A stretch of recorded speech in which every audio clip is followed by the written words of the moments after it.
Sometimes we want to leave the land behind us with the sun in our face, the wind in our hair, and salty liquids gushing around us. Easy now, we've just started. I am of course talking about our review today, which has finally been released to Steam. I'm JD, this is the Underdogs, and this is our game review of Sea of Thieves.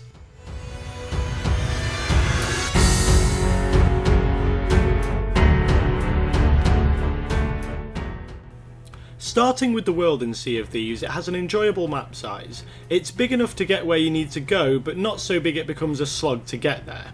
As the world has no real fast travel system, to get to point A to point B you'll be sailing to get anywhere. The map is mostly water, as I'm sure you'd expect in a pirate game, with various sized islands everywhere. Based on the tropical Jamaican look, the colours are vibrant and cartoony, giving it a pleasant feel. There is a lot to this world, from the day and night cycles, weather patterns, volcanoes, even cloud symbols, just to name a few. As for the story, there isn't really one to speak of. The main objective is to become a pirate legend through different missions and adventures. I don't feel that this is really a bad thing, but having a story with cosmetic unlockables for your clothes and ship would probably have benefited the game for some players.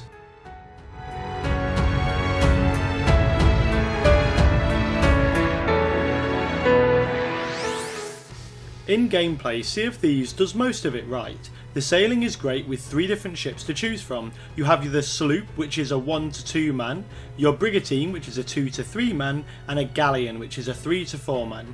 In these you have to raise and lower the sails and angle them with the wind, load and fire cannons, check the map and compass, steer the ship, and much more.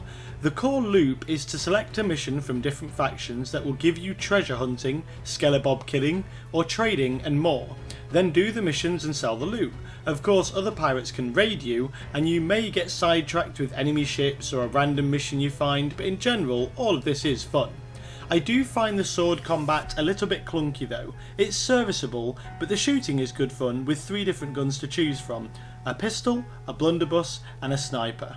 Another great addition to the game is cursed cannonballs and chests. These have different abilities and effects, from making the enemy crew dance, fall asleep, raise the sails, drop the anchor, and even make the entire crew act drunk and throw up. Just hope they don't puke into a bucket and throw it in your face, as this blinds you for a short period, but it's incredibly funny. Altogether, this is one of those games that is greatly enhanced by playing with friends or randomers. I also have to say that the online community in this game is very friendly, so playing with randomers isn't bad. I myself met a guy from Iceland who dressed himself as a Santa but in a pink dress. I mean, in the game, of course. Since the game's somewhat slow launch, the developer Rare has added an awful lot to the game, like giant mythical sea creatures to fight, such as the Kraken and the Megalodon, with apparently more to come. These are awesome and exciting random encounters to see in the game, and certainly spice up a journey.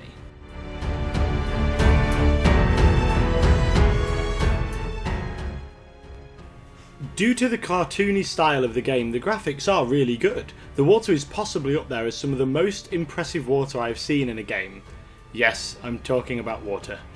This also means that even as the game gets older, it will still look kind of like Borderlands did with the cel-shaded look. Some of the islands can be a bit bland at times, maybe some more fauna or flora would be appreciated, both on the land and in the sea, but that's all I would really ask for.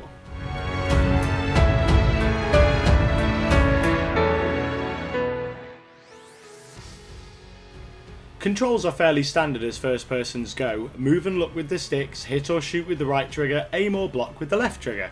Anything you don't have an immediate use for is mapped to the RB and LB buttons if you're using a controller. Things like emotes, maps, clues, and your current objective. Your inventory is mapped to the start button, and your settings menu is to the back button.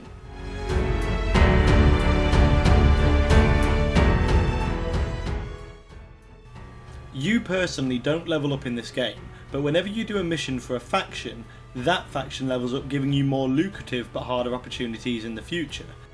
The inventory is simple, with one screen that holds a reasonable amount of slots, and you can carry varying amounts of each items, such as cannonballs, food and fishing bait. The quests and mission items don't count towards your inventory slots, but you can carry 3 quests at once, and then you put them on your table, on your ship, and your crew vote for which one they would rather do. Yep, I'm coming. Yeah, I see him too. He's taking his chip. Got him. Sea of Thieves is a good game, that over time with the developers adding things in could be a great game. It has refreshingly different gameplay from most other things on the market, and does it in an easy and accessible way.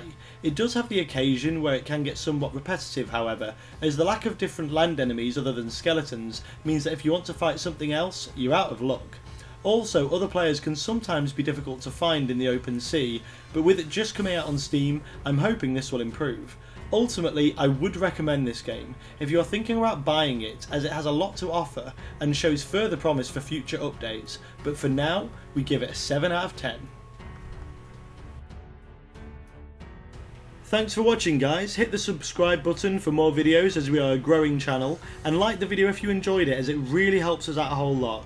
Check out our website at www.theunderdogs.live and maybe some of our other videos. Hope to see you again soon guys, stay safe.